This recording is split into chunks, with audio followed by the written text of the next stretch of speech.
My name is Eleanor Voss. I'm 69 years old. I spent 32 years authenticating United States currency for the Federal Reserve Bank of Chicago, and in 32 years, I never once cleared a counterfeit bill as genuine. Not one. So when my daughter-in-law looked at the $50 bill I gave my granddaughter for her 8th birthday and laughed, "That's all you've got left?" In front of 11 people holding paper plates, I did something I'd trained myself never to do in front of a subject. I smiled. Because I already knew where the other $87,400 had gone. I just hadn't told anyone yet.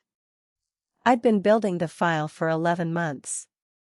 Bank statements. A forged signature I could pick out of a stack of 1,000 blind, because I'd spent 3 decades learning the difference between a real hand and a copied one.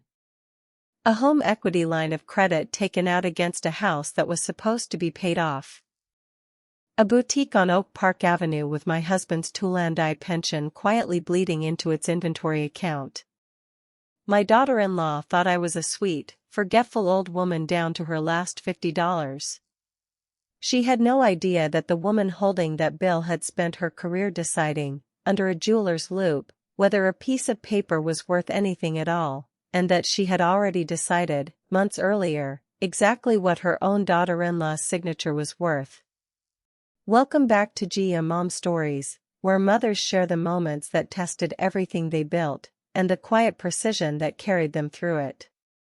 If this sounds like someone in your own family, stay to the end, drop a comment, and subscribe. Let me tell you who I really am, because the woman at that birthday party, cardigan, orthopedic shoes, a $50 bill folded into a birthday card with a cartoon giraffe on it, was not the whole truth. She was the cover I'd worn my entire adult life, on purpose, because it worked. I started at the Federal Reserve Bank of Chicago in 1978, 21 years old, hired into the cash processing division as a junior currency examiner. My job, in the beginning, was simple in description and unforgiving in practice: sit at a high-speed counting machine 8 hours a day and catch what the machine missed. Counterfeit bills. Mutilated currency claims.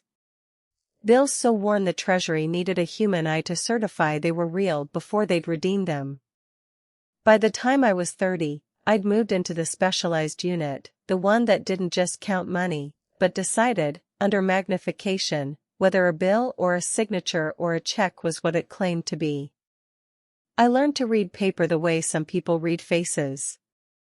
Genuine currency paper has a feel, a give, a particular resistance under the thumb that no counterfeiter has ever fully replicated, not with cotton linen blends, not with bleached lower denomination bills reprinted as hundreds, not with the good German-made counterfeits that came through in the 80s looking almost perfect to the naked eye. I learned to spot microprinting under a loupe, to check security threads against ultraviolet light, to feel the raised ink of an intaglio print with my eyes closed. But the skill that mattered most, the one nobody teaches you in training, the one you only get from doing it for 32 years, was learning to read a signature. A genuine signature isn't a shape. It's a rhythm. It's the pressure a person's hand puts down without thinking, the specific place where their pen lifts before the next letter, the tremor that shows up after the 3rd repetition in a long day of signing forms. A forged signature can copy the shape. It almost never copies the rhythm. I've testified in federal court 9 times about the difference between the two. I've watched juries lean forward when I explained that forgery isn't about how a signature looks. It's about the story a hand tells when it isn't lying, and the different story it tells when it is. I retired at 63 with a modest federal pension, a certificate with a gold seal, and a going-away cake that said 32 years of catching fakes in blue icing, which the whole department thought was hilarious and which I still have a photograph of on my refrigerator. I moved back into ordinary life in Oak Park, Illinois, a bungalow on Elmwood Avenue, a garden I actually had time for now, a Buick with 61,000 miles on it, and a husband who'd spent his own 34 years doing something almost as invisible and almost as exacting as mine. Walter Voss. 71 years old. A tool and die maker for 34 years at a stamping plant in Cicero, the kind of trade where a 1/16 of an inch is the difference between a part that works and a part that gets the whole line shut down. Walter doesn't talk much. He never has. He shows love by fixing things, the porch step, the garbage disposal, the neighbor's snowblower, and he shows it by being exactly where he says he'll be, exactly when he says he'll be there, which after 32 years married to a woman who spent her days catching liars, I can tell you is rarer and more valuable than people think. We married in 1979.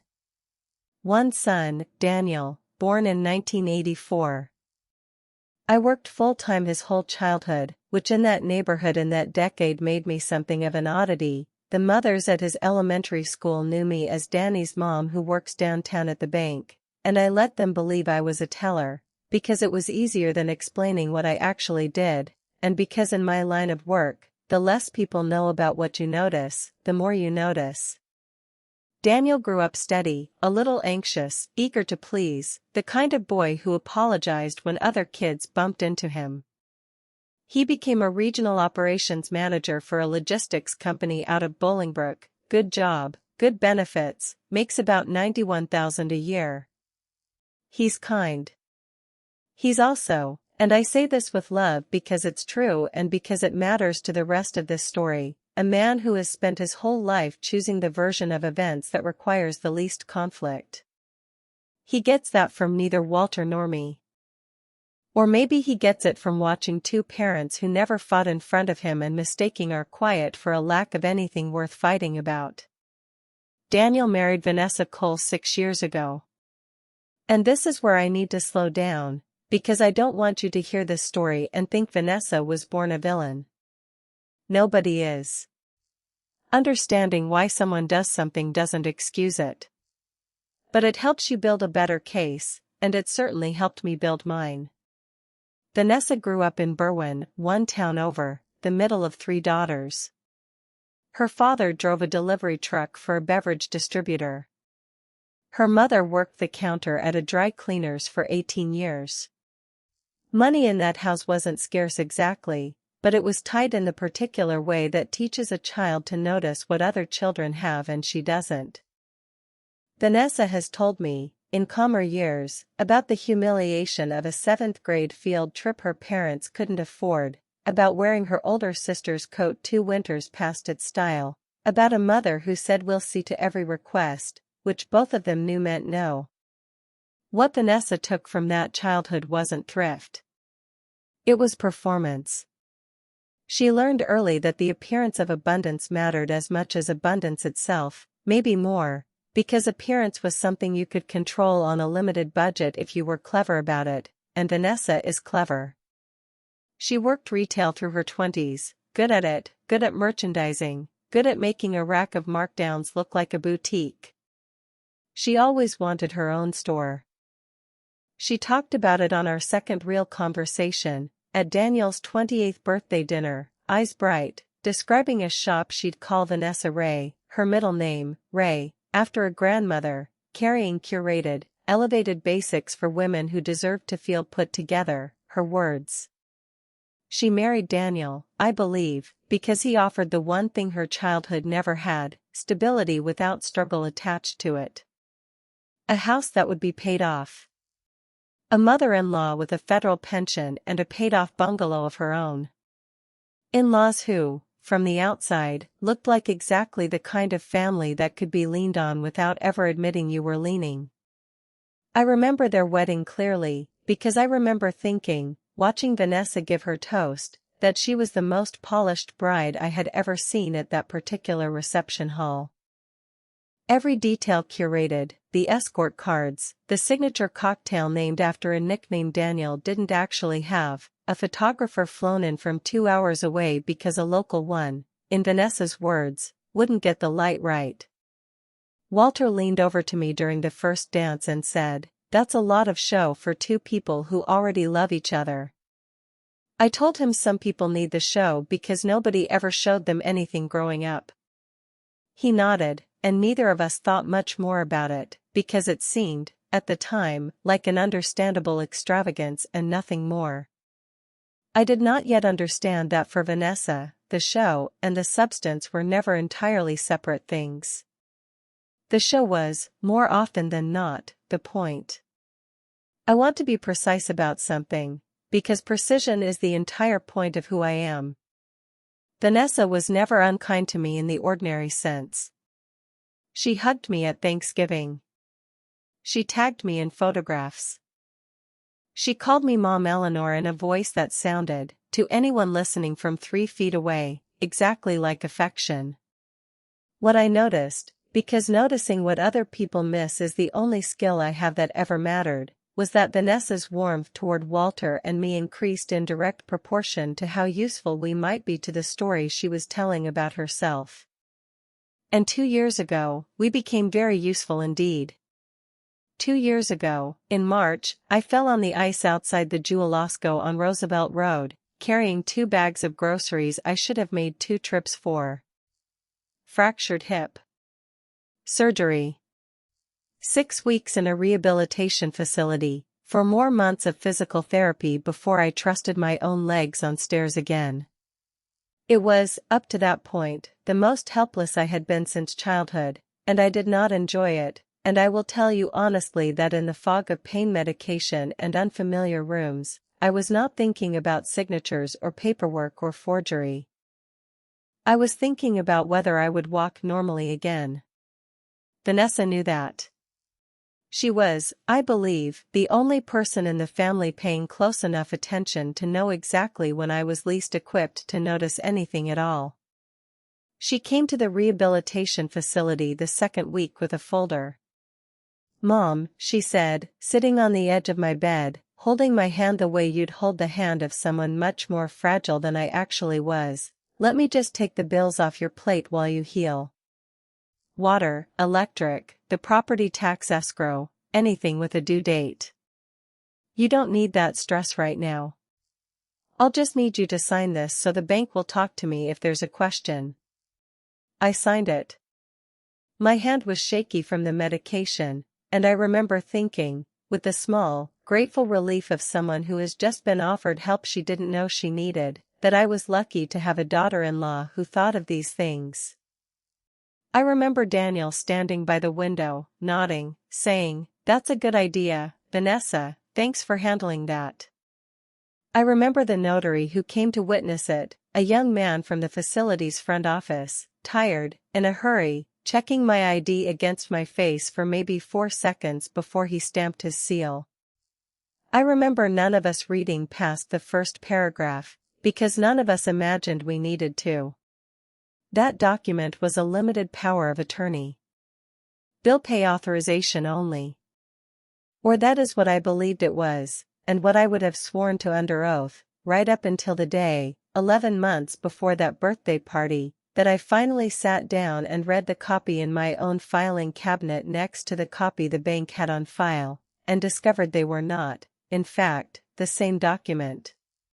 But I'm getting ahead of myself. Let me tell you about the 18 months in between, because that's where the quiet, deliberate part happened, the part where a woman I trusted decided that my recovering hip and my medicated haze were an opportunity, not a hardship to be helped through. The Nessa Ray Boutique opened 14 months after my fall, in a storefront on Oak Park Avenue with a hand-lettered sign and a soft launch party with Prosecco in plastic flutes. I went. I brought a bouquet of white ranunculus, because that's what you do for family, and I told her congratulations, and I meant it, because at that point I had no reason not to. What I did not know, standing in that store admiring the exposed brick and the curated racks of elevated basics, was that roughly $31,000 of the build-out, the flooring, the fixtures, the initial inventory order from a wholesaler in Los Angeles, had come out of a home equity line of credit drawn against Walters and my paid-off bungalow on Elmwood Avenue. A house we had owned outright, free and clear, since 2009. A house Vanessa had no ownership interest in whatsoever. I did not know that my monthly pension deposit, which had always landed in my personal checking account on the 3rd of the month, had been quietly redirected 11 months earlier, with my authorization, into a joint account with Vanessa's name on it, an account I never saw a statement for because Vanessa had also, using that same bill pay authorization she said she needed for water and electric, changed my mailing preferences to electronic delivery, to an email address she checked, not one I did. I did not know that over 22 months, in amounts of $400 here, $600 there, $2,200 another time, labeled in her own handwritten ledger, which I would not see until much later, as reimbursement. Eleanor's care, a total of $87,400 moved out of accounts that belonged to Walter and me and into accounts, expenses, and a business that belonged only to her. And I did not know, standing at that soft launch holding a plastic flute of Prosecco I wasn't going to drink, that Vanessa had spent the better part of a year telling her friends, her sister, the women in her book club, and eventually anyone who would listen, a very specific story, that she and Daniel were quietly, generously, without ever asking for credit, supporting his aging parents, who were sweet, but really struggling on a fixed income since Eleanor's accident. She said it with a little sigh, the sigh of a woman shouldering something heavy and not complaining about it. People believed her. Why wouldn't they? It's a kind story. It made her look wonderful. And it required, as its only cost, that everyone around her believed Walter and I had nothing. That is the piece of this I want you to sit with, because it's the piece that took me the longest to understand and the piece that made this different from ordinary theft. Vanessa didn't need the money the way a desperate person needs money. She needed to be seen as the provider. She needed, after a childhood of we'll see and hand-me-down coats, to be the woman other women admired for her generosity, and the fastest way to manufacture that admiration, it turned out, was to quietly manufacture our poverty first. I want to be fair to her one more time before I move on, because it matters to the rest of this. I don't think Vanessa woke up one morning and decided to forge a signature. I think it happened the way most of these things happen, in small, defensible steps that only look like a scheme once you lay them end to end. First, the bill pay authorization, genuinely needed, genuinely helpful. Then a moment, alone in a bank lobby, where a broader form was easier to have on file just in case, and a woman recovering from surgery wasn't going to notice the difference between 1 page and 3. Then a first small draw, telling herself it was temporary. Then the boutique's numbers came in soft the first quarter, the way any new business's numbers do, and instead of scaling back, she told herself the story that had worked on everyone else, that she was building something, that success was close, that the debt would resolve itself the moment the store found its footing. By the time the amounts reached the thousands, she was too far into her own narrative to walk it back without admitting, to Daniel, to her sister, to the book club, to herself, that the generous woman everyone believed in didn't actually exist yet, and might never exist at all if she stopped to tell the truth. I want to pause here, because if you're standing in a kitchen somewhere wondering whether someone in your own family has been telling a story about you that isn't true, stay with me. Because the birthday party is coming, and it is where I finally understood exactly how far she'd gone. My granddaughter Lily turned 8 on a Saturday in September. Vanessa hosted the party at our house, my house, Elmwood Avenue, because, she said, the yard was bigger and the light was better for photographs, which should have told me something all by itself. 11 guests. A rented bounce house shaped like a unicorn. A cake from a bakery in Forest Park that Vanessa had posted about 3 separate times in the week leading up to the party, tagging the bakery, tagging a balloon company, tagging a photographer friend who came to document the whole thing for what I now understand was content, not memory. I had gotten Lily a gift. I want to tell you honestly what it was, because the story that followed made it sound like less than it was, and I have spent 32 years believing that the value of a thing is not always printed where people expect to find it. I gave Lily a card, a cartoon giraffe on the front because she loves giraffes, and folded inside it, a $50 bill. Not because $50 was all I had. Because $50, given to an 8-year-old with a note that said start your first savings account, and I'll match whatever you save for the next year, was, in my professional opinion as a woman who spent her career deciding what money is actually worth, the single most valuable gift on that folding table covered in wrapped boxes with bows. I have never believed that a gift's worth is the number printed on the price tag. I believe it's the habit it starts, the door it opens, the years it compounds behind it. Walter agrees with me. We raised Daniel on the same principle, on the same modest household income that nonetheless produced 2 paid-off houses across 2 generations and a retirement that doesn't keep either of us up at night. Lily opened the card at the gift table, sitting cross-legged in her unicorn party dress, and pulled out the bill, and held it up, delighted, the way an 8-year-old holds up anything unfamiliar and green. "Grandma gave me money," she announced to the yard. And Vanessa, standing 3 feet away with a mimosa in a plastic champagne flute, laughed. Not a small laugh.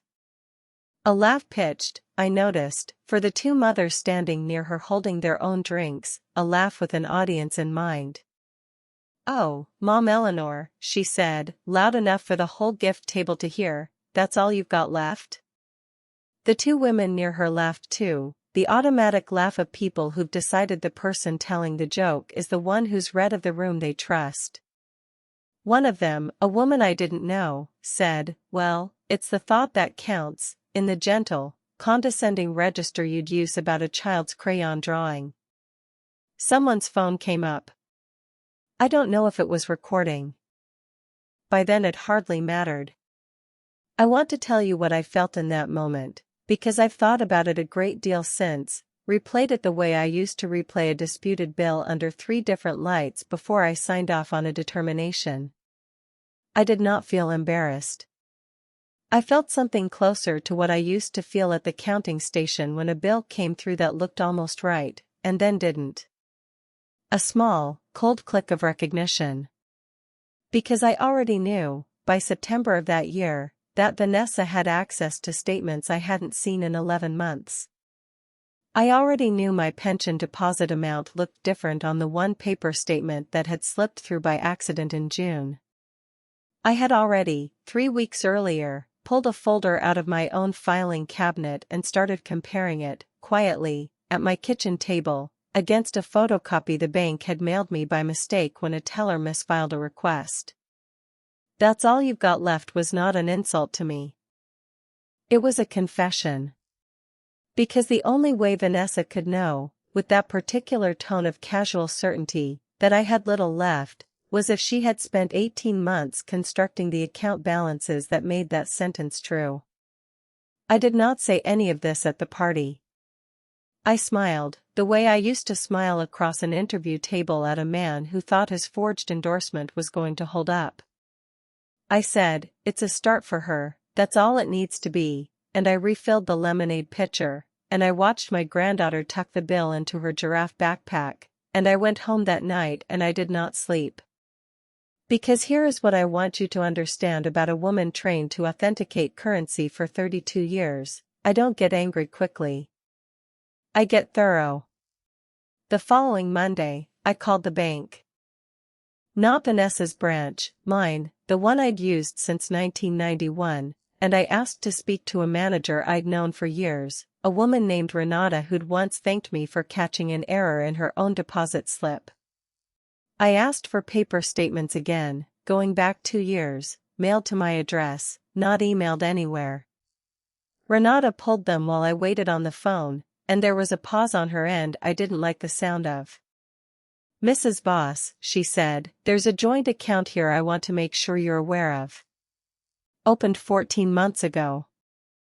It shows your pension direct deposit routing into it since then." I asked her to read me the second name on the account. "Vanessa Voss," she said.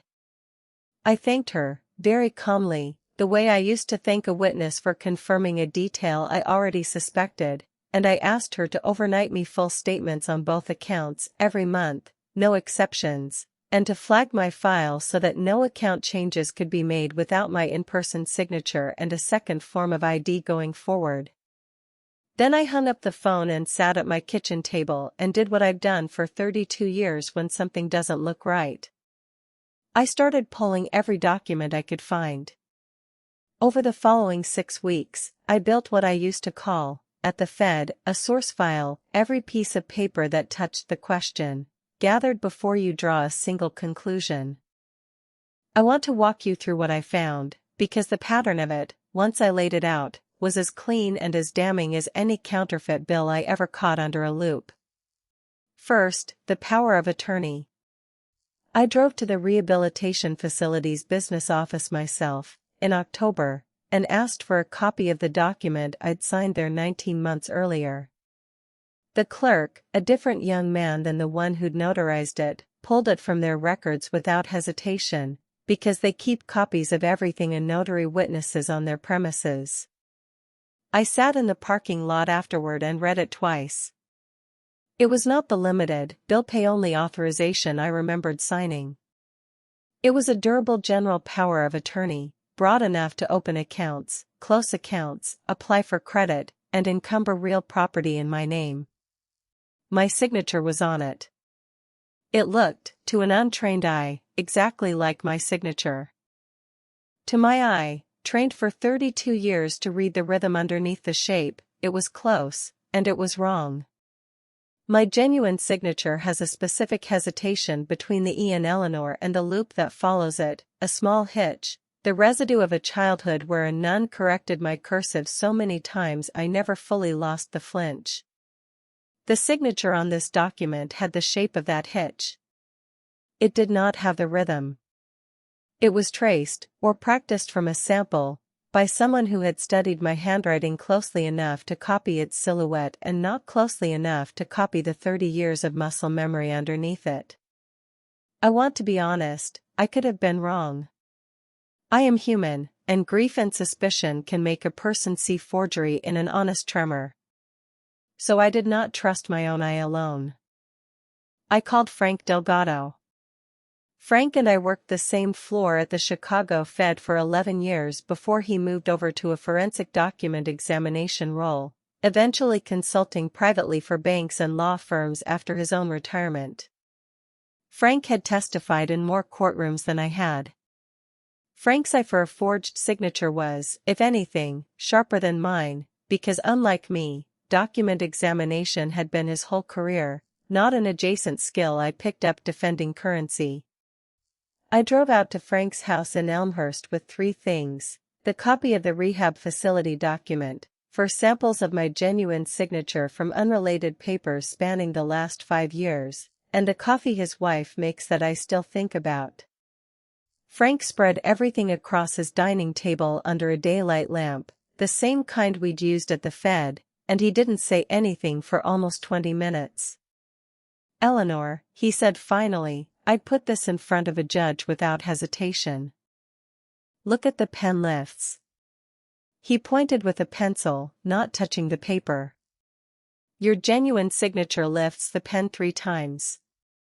Once after the E, once after the L, once before the surname. This one lifts twice. Somebody who copied your shape from a sample missed a stroke you make without thinking about it, because you've made it 10,000 times and they've made it once." He wrote me a short, formal letter of preliminary opinion that afternoon, the kind he'd write for any client, on his own letterhead, careful and hedged the way professionals are before full analysis, but clear on the point that mattered. In his opinion, the signature showed characteristics consistent with simulation, not genuine execution.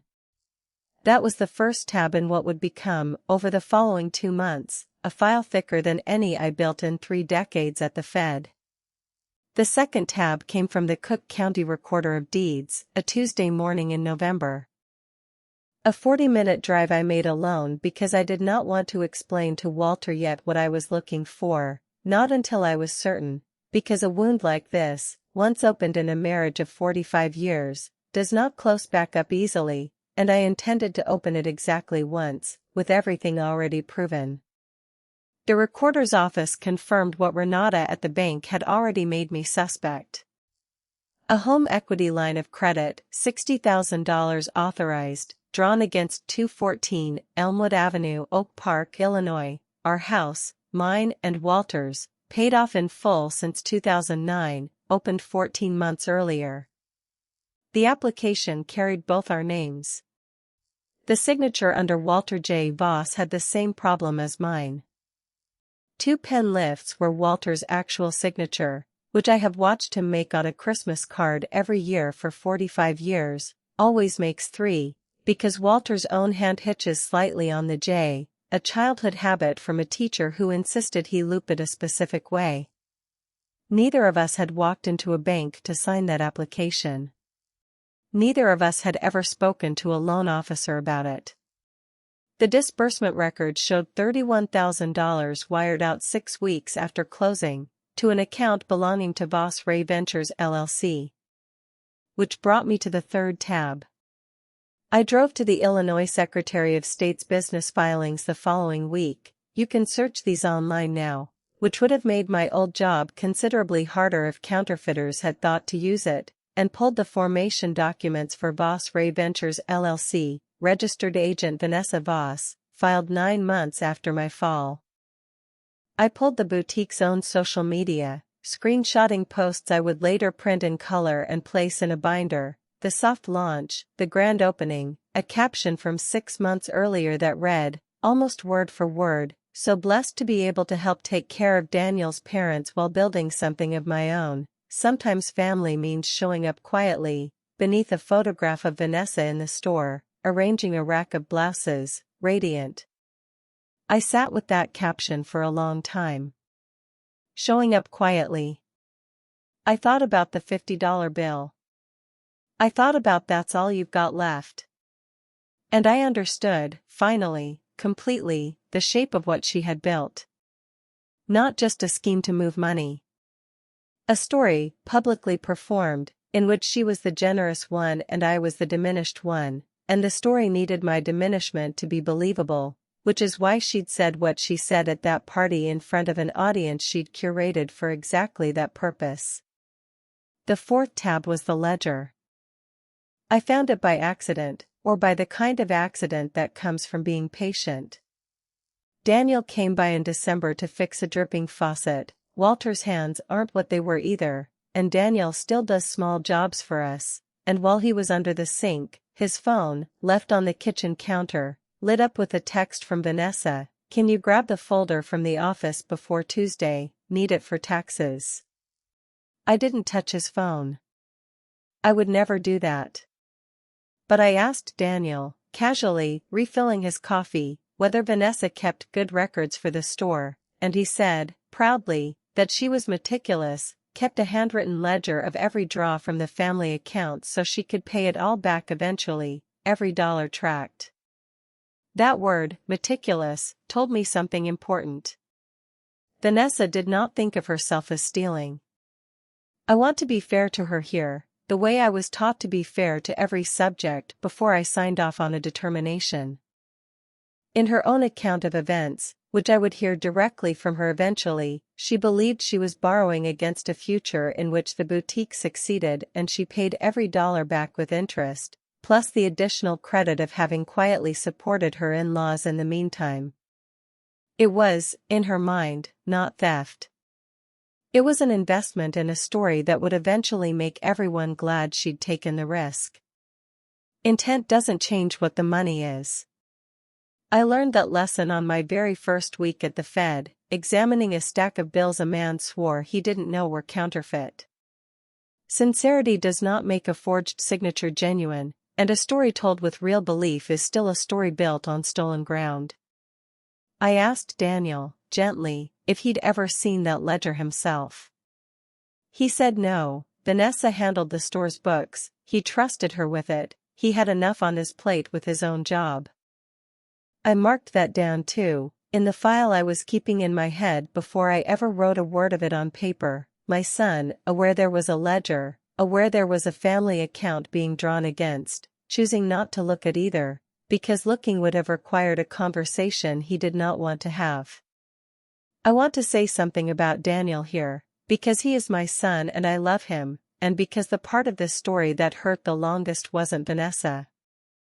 It was watching my own child decide, over and over, across 18 months, that comfort was worth more than clarity. He wasn't stealing from me. But he was standing 3 feet from the theft with his eyes closed, and there is a word for that too, and I've used it before in my own life about other people, and it was strange and painful to finally have to use it about my son. Willful blindness. It isn't malice. It's still a choice. By January, I had what I needed. 4 tabs. A forged power of attorney, authenticated as such by a forensic examiner with 30 years of federal court testimony behind his opinion. A forged home equity application, drawn against a house that had been paid off for 15 years. A paper trail showing $31,000 of that draw landing in a boutique LLC 6 weeks later. And a pattern of smaller, ongoing transfers, the 400 here, the 600 there, totaling, once Renata's team at the bank finished pulling 22 months of statements at my request, $87,400 moved out of accounts belonging to Walter and me. I called Margaret Chu the second week of January. Margaret is an elder law attorney in Oak Park, recommended to me by Renata, who had seen enough of this particular kind of theft in her banking career to know exactly which attorney handled it with the least noise and the most precision. I brought her the file. She read it at her desk for nearly an hour without speaking, the way Frank had, the way I imagine any careful professional reads something they instinctively understand is going to matter. "Mrs. Voss," she said finally, "I want to be direct with you. This is financial exploitation of an elderly person under Illinois law, and it's also mortgage fraud, given the forged HELOC application. You have grounds for a civil suit to recover the funds, grounds to refer this to the state's attorney for criminal charges, and grounds to void that power of attorney immediately, which we should do today, regardless of what else you decide. I don't want my son destroyed," I told her. "I want the truth on the table, and I want my money protected going forward, and I want to decide the rest myself, in my own time, at my own table." Margaret nodded like she'd heard exactly that sentence from exactly this kind of client many times before. "Then let's build you the option to do all 3, she said. "Evidence first. Decisions after." She asked me a series of questions that afternoon that I hadn't thought to ask myself, because I'd spent 32 years building cases for prosecutors, not for families. Did I want the house protected first, or the money? Did I want Daniel informed before or after his wife? Did I want this handled quietly, inside the family, or was I prepared for it to become part of the public record if Vanessa refused to cooperate? I told her I wanted it handled the way I'd handled every determination I ever signed, thoroughly enough that nobody could argue with the finding, and quietly enough that the people downstream from it kept as much dignity as the truth allowed. "That's a harder needle to thread than most of my clients want," Margaret said. "Most people want either mercy or blood. You're asking for accuracy." I told her accuracy was the only thing I'd ever really been good at, and it had never once let me down. She drafted a formal revocation of the original power of attorney, filed with the bank and the recorder's office that same week. She drafted a letter, on her own letterhead, stating that she had reviewed evidence of financial exploitation and that criminal and civil remedies were being prepared, ready to be filed on my instruction. She helped me open a new account, in my name only, no joint holder, no electronic-only statements, and she helped me and Walter, because by February, I had finally told him everything, sitting at our kitchen table on a Sunday afternoon with the whole file laid out in front of him, watching my husband's jaw work silently through every single tab, Move our remaining savings and the rest of Walter's pension into accounts that only the two of us controlled. Walter did not say much that Sunday. That's who he is. But he read every page twice, and when he finished, he said one sentence I've thought about every day since. 34 years I made parts to a 16th of an inch so a machine wouldn't fail somebody downstream. I didn't think I'd have to check my own daughter-in-law's tolerances. Then he got up, and he fixed the cabinet hinge that had been squeaking for 2 years, because that is how Walter grieves, and I let him. I told one more person before I decided how and when to present this, Doris Feldman, my closest friend since we were both new mothers pushing strollers around the same block in 1985. Doris taught 4th grade for 31 years and has a particular gift for sitting in a room while something difficult happens without her face giving anything away, which is a rarer and more useful skill than people appreciate. I need a witness, I told her over coffee in February, someone who isn't family, isn't an attorney, who can simply be present and remember accurately what was said and how it landed. Will you come? Of course I will, Doris said, the way you'd expect the phone company to answer when you ask if they're open. No drama. Just, of course. If you've ever sat quietly gathering the truth while someone in your own family kept telling a story about you that wasn't true, stay with me, because the dinner is coming, and I planned every detail of it the way I used to plan a presentation for federal prosecutors, nothing left to chance, nothing said that couldn't be proven the moment it was said. I chose a Sunday in March, 1 year almost exactly since Vanessa Ray Boutique had opened its doors. Though I didn't plan that timing on purpose, it simply happened to fall that way, and I noticed it the way I notice most things, quietly, and let it sit. I told Daniel I wanted the whole family over for dinner, him, Vanessa, Lily, and I asked if Vanessa's older sister, who I knew she was close to and who I suspected, correctly as it turned out, had helped watch Lily during some of those quick trips to grab boutique inventory that were actually trips to the bank, could come too, if she was free. Her name is Renee. I wanted her there, not because she was involved in the money, but because I wanted every adult who had heard Vanessa's version of our finances to hear the truth in the same room, at the same time, so that no version of this story could quietly reshape itself in a phone call afterward. I made a pot roast, because it was Walter's favorite and because I wanted the smell of an ordinary Sunday in the house while I did an extraordinary thing. I set the good table, the one we use 4 times a year. I put Lily in front of the television in the den with a movie before dinner even started, the same way you'd clear a room before a procedure, because an 8-year-old does not need to watch her grandmother present forensic handwriting analysis over a pot roast. Margaret Chu's letter sat in a folder by my chair. Frank's signed opinion sat in another.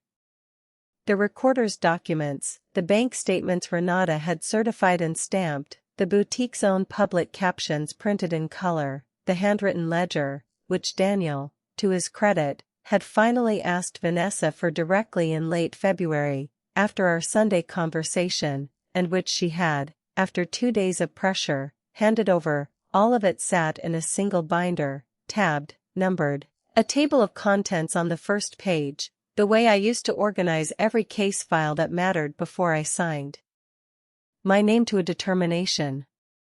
I want you to understand something about the version of me that walked into that dining room that Sunday evening. I was not angry in the way that makes a person shake or raise their voice. I was calm the way I was calm every single time, across 32 years, that I sat across an interview table from someone who thought their forgery was good enough to survive scrutiny. Calm is not the absence of feeling. Calm is what feeling looks like after you've already done all your work. Dinner started ordinarily. Daniel carved the pot roast. Vanessa complimented the gravy, twice, the second time for Renee's benefit, I think, a small performance of warmth toward the mother-in-law she'd need to be seen respecting. Lily's movie murmured faintly from the den. Walter said grace, briefer than usual, and I noticed his hand was steady on the fork even though I knew what was coming and he did too. I let the meal finish. I have learned, across 3 decades of interviews, that you do not open a file on an empty stomach and you do not open it before dessert is at least on the table, because a person needs to feel, on some animal level, that this evening began like any other evening, before they understand it will not end like one. I set down my fork. I'd like to share something with everyone before we clear the table, I said. Vanessa smiled, the easy smile of a woman who has never once imagined the ground might open beneath her. Ooh, an announcement? Something like that, I said, and I reached beside my chair for the binder. I opened it to the first tab. A year ago this month, I said, at Lily's birthday party, Vanessa asked me, in front of the guests, whether $50 was all I had left. I'd like to answer that question properly tonight, because I don't think I gave it a proper answer at the time. The table went quiet in the particular way a table goes quiet when everyone at it senses the temperature has changed and no one yet knows by how much. 2 years ago last September, I continued, I fell and broke my hip. While I was recovering, Vanessa asked me to sign a document so she could help pay a few household bills. I signed it. I was on pain medication. I trusted her. I turned the first page toward the table, the rehabilitation facility's copy beside the version Vanessa had actually filed with the bank. What I signed, and what got filed, are not the same document. Mom Eleanor, that's just the standard form, they probably updated. I had it examined, I said, my voice level, the same cadence I used to use reading a determination into a court record. By a forensic document examiner named Frank Delgado, who spent 30 years authenticating signatures for federal courts. His written opinion is in this folder.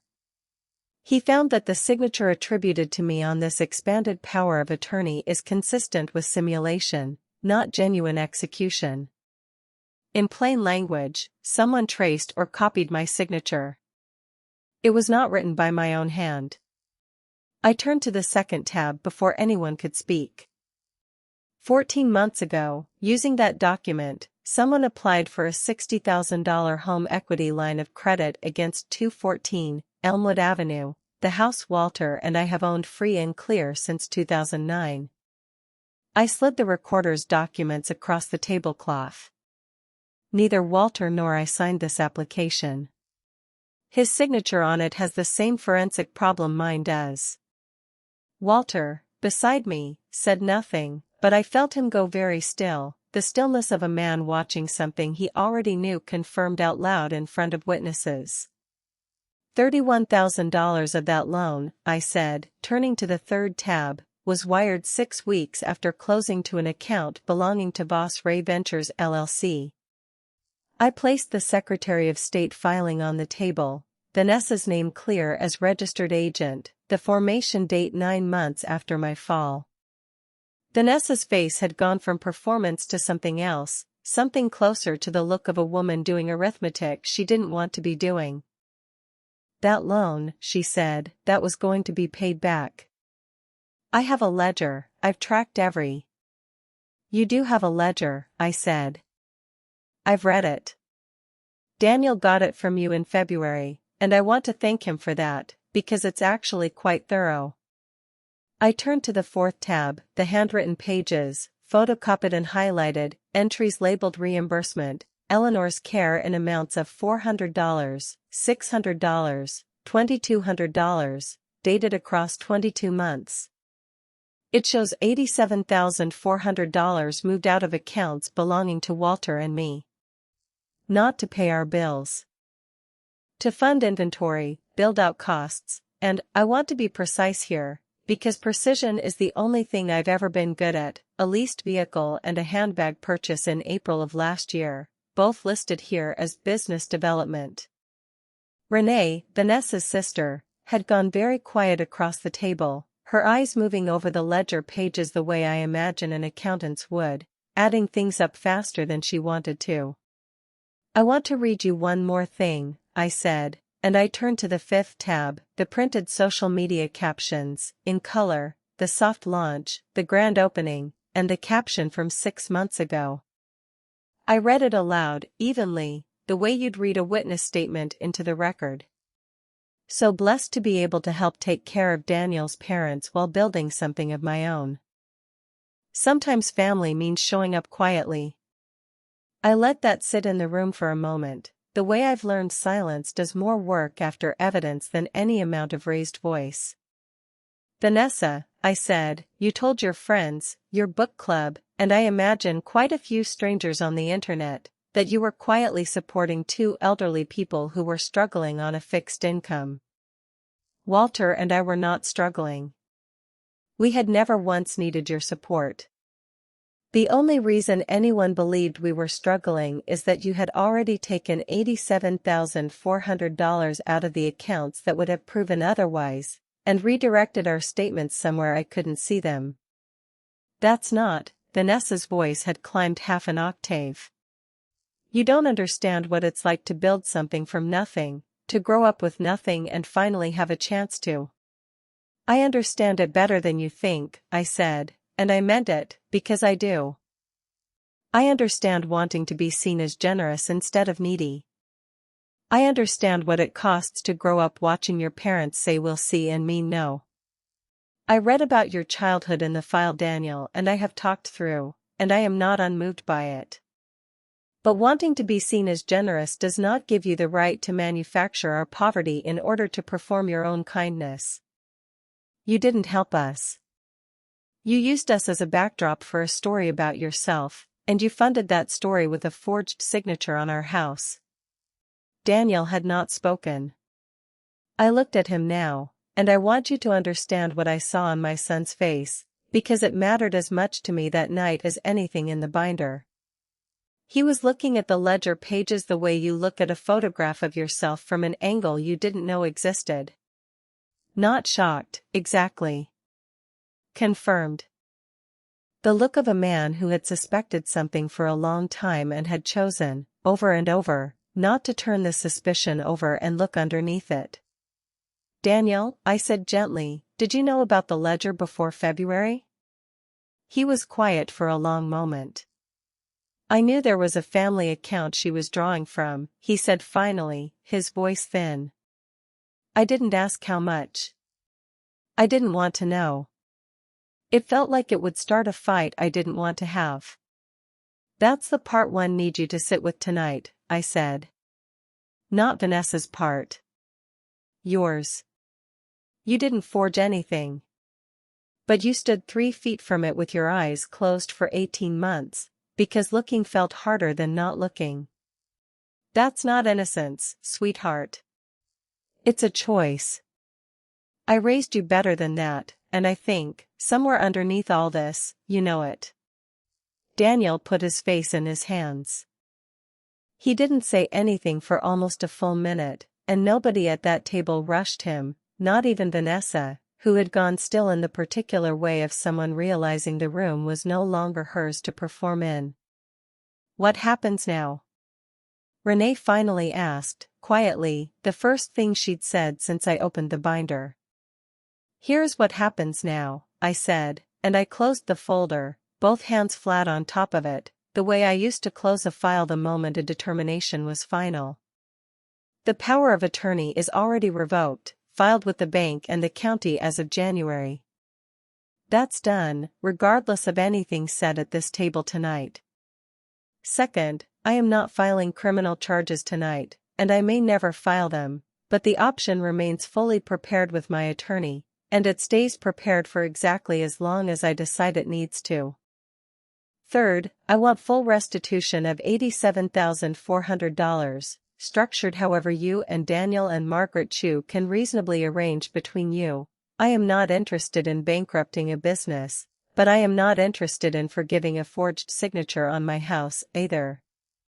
Fourth, the boutique's books get reviewed by an independent accountant of my attorney's choosing, so that everyone in this family, including you, Vanessa, knows exactly what that business is actually worth, separate from whatever it's been built on top of. And fifth, I looked at her directly here, and I kept my voice as gentle as I have ever kept it, which I have found, across 32 years, unsettles people far more than anger does. The story you've been telling your friends stops tonight. Walter and I are not struggling. We never were. If it comes up again, I expect it corrected, not repeated. Vanessa was crying by then, not the performed tears I imagined she'd used on plenty of people who'd never once cross-referenced her story against a county recorder's office, but something that looked, finally, like the real thing. I was going to pay it all back, she said. I really was. I have the ledger. I tracked every dollar. I believe you tracked it, I said. Tracking a theft doesn't make it a loan, Vanessa. It just means you kept better records than most people who take what isn't theirs. Renee spoke up then, quietly, to her sister. You forged Eleanor's signature. You forged Walter's signature. On their house. She said it like she was hearing the shape of it out loud for the first time and needed to say it back to believe it. Vanessa didn't answer her. She looked instead at Daniel, who still had his face partly in his hands, and something in her expression cracked further, because I think in that moment she understood that the person she'd most needed to keep believing her story was the one person in the room no longer sure he did. Everyone thinks I'm the one who takes care of you too, Vanessa said, quieter now, almost to herself. That's not nothing. I made people believe that. I worked hard to make people believe that. You made people believe a lie, I said, using our money to pay for the telling of it. That isn't the same as taking care of us, Vanessa. Taking care of someone doesn't require them to look poorer than they are so you can look richer than you've earned. I never wanted to hurt you. I believe that too, I said. Most of the people I investigated over 32 years never wanted to hurt anyone specifically. They wanted something for themselves, and they didn't look too closely at whose ledger it came out of. Wanting isn't the same as being entitled to take it. I need everyone to hear one more thing, I said, and I opened the folder to the very back, to a single page I had written myself, not printed, not a document from an attorney or an examiner, just my own hand. Frank Delgado told me something during his examination that I want to pass along, because I think it matters more than any of the numbers. He said a forged signature can copy the shape of the real thing, but it never copies the rhythm, the small hesitation that 30 years of being someone puts into the way you write your own name. I think that's true of more than signatures. You built a whole story that had the shape of generosity, Vanessa. It never had the rhythm. Real generosity doesn't need somebody else to look poor in order for you to look kind. Nobody said anything for a long time after that. Lily's movie murmured faintly from the den, oblivious, which was exactly where I wanted her to stay.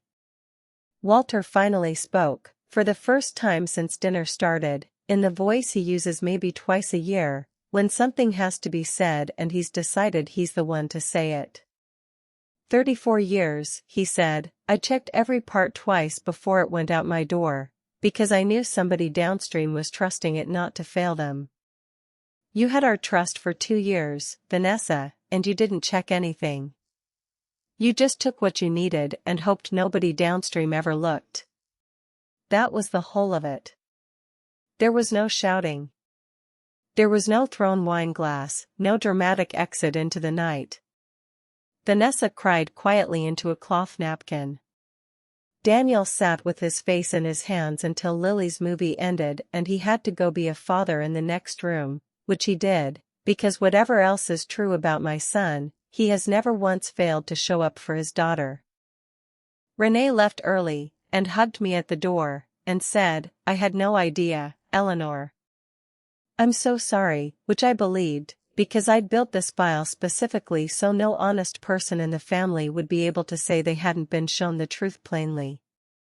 I did not sleep well that night either. But it was a different kind of sleeplessness than the one that had followed the birthday party 6 months earlier. That one had been the sleeplessness of a woman still building her case. This one was simply the ache of having finished it. Here is how it settled over the following months, because I know, having listened to plenty of stories like this myself, that you want the accounting and not just the feeling. Margaret Chu structured a restitution agreement, not a lawsuit, because I decided, in the end, that I wanted my son's marriage to have a chance to survive this if it could, and a criminal referral would have ended that chance entirely.